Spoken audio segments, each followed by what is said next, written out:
Litandi ijasanay malalaw, lima kagkaasa si kalasu.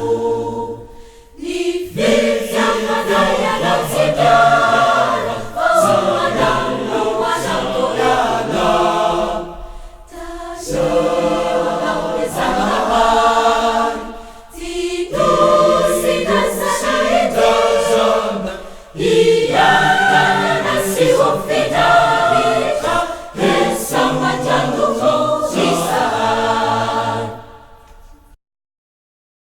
Litang-lit ijasanay malalaw, ilingin na'y mga lupon na law.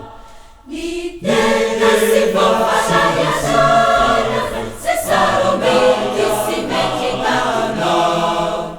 Tayo ang isang laman, tito sinasanay doon. Iyan na si Wofida.